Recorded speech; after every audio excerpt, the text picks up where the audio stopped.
Adlaw. Ako Daisy, ko Janice Mirondo. Ako po si Marisa Ibanez and we're partners for this interview. So, we are criminology students from Buena Vista Community College.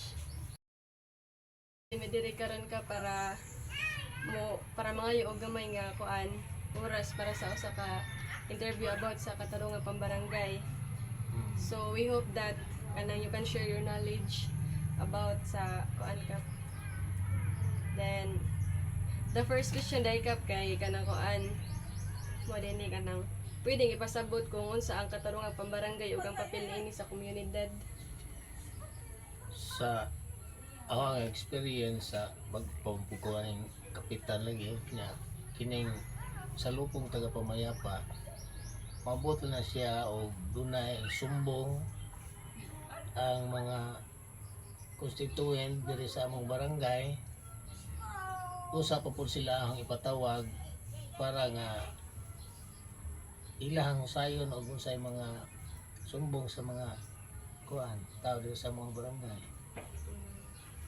So the second question kap kay giun sa pagtabang sa barangay justice system sa pagsulbad sa mga panagbangil sa lokal nga level.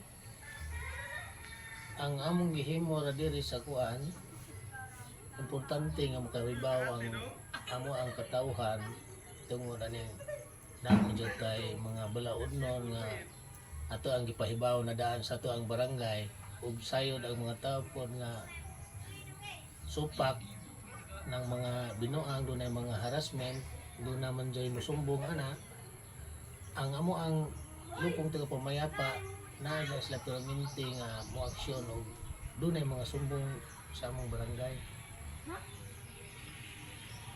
Ikatulo kap unsa nga matang sa mga kaso kasagaran ginadumala sa lupong tagapamayapa. Kasagaran na ay mga nanang na bitaw o kabingkil mga samok-samok na kinahanglan na siya isitol sa barangay o niya og di na mo masitol mo nang ang lupo na sila na mo husay ug unsay himuon sa lupon sila na po'y mag-igo ato kailahan naman to nga power of jurisdiction. Ikaupat, giun sa pagsiguro sa lupong tagapamayapa nga patas o gusto ang desisyon sa mga kaso. Ang lupong tagapamayapa maminaw gina sila both side para ilahang matimbang-timbang nga mahimong patas ug unsay angay nila nga ikapahimangno mohatag sila advice sa tagsa-tagsa nga ilahang gi kanang tingalan niya isitol.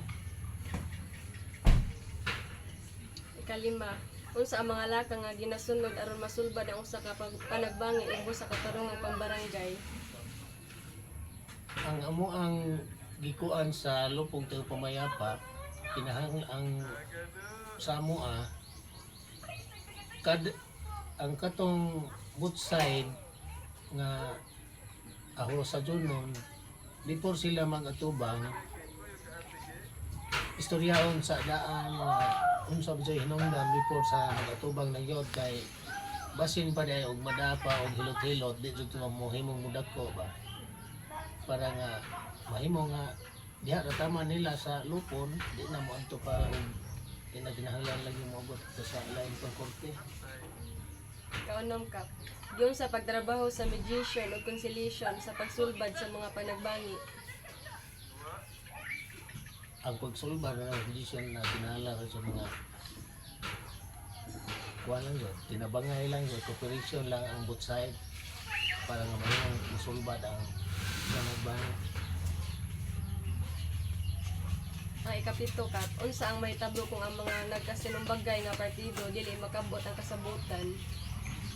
Kung dili kabuot ang kasabutan muna nga ang lupong tagapamayapa mo hatag na gid sila og isyu o certification to file action para mo ang ilang kaso sa korte di sila masitol. So ang ikawalo kap is yun sa pagsiguro nga ang duha ka partido mosunod sa ilang mga kasabutan. Musun gisiguro na namo gumikan kay ang matag atubang sa matag kliyente duna na siya ay sekretary sa kanang lupong taga pamayapa muna yung magsuat sa minutes mo upod toy mo kinahanglan to nga before pa to mo resist ang maong kuan parang atubang nila kinahanglan na siya nga both side kinahanglan sila nga mo pirma sa maong nga minutes nga kato mo'y kasabutan para nga mahimong masiguro nga matuman tong maong kasabutan. Next is unsa ang kasagarang hagit nga giatubang sa lupong tagapamayapa sa pagpahigayon sa katarungang pambarangay. Ang kasagaran ngayon nanang depende siya sa maabot lagi sa barangay usa pa magud mo aksyon ang kuan kay magunam jud na sa barangay usa pa ang kuan lupon kay sila monggoy last touch ana nga usa mamumog bitaw ang kuan kaso. Next is sa imong hunahuna epektibo ba ang barangay justice system sa pagbintinar sa kahusay ug kalinaw sa komunidad? Diri sa mo ay epektibo sa nang isa kay ang tanan una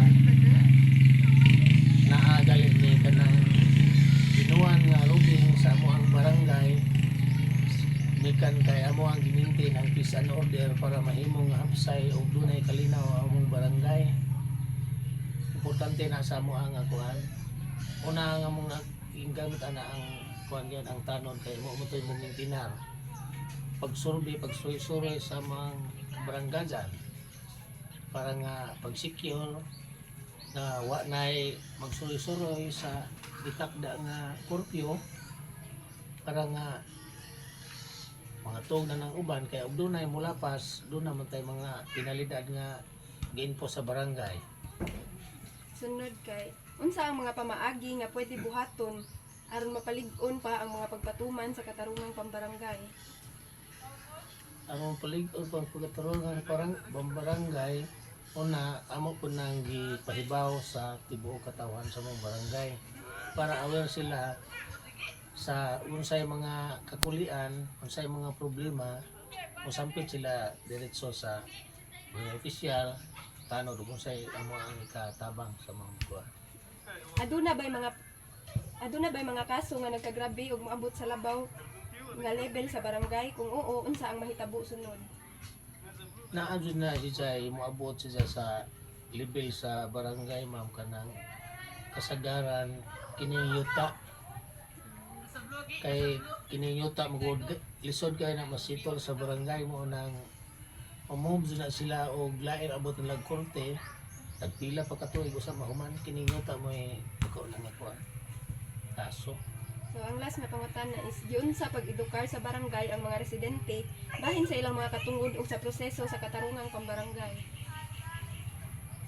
Ang gihimo na mo matag dunay may asembleya kaduha sa katuig amo din na nga gipahibaw sa tanan kada asembleya nga mao din ay angay natong buhaton paglikay sa mga unsa pang mga krimen nga maabot sa mong barangay kay ug di mi magkinabangay mga katawhan barangay opisyal tanan di na mo masulbad ang mga problema nga maabot.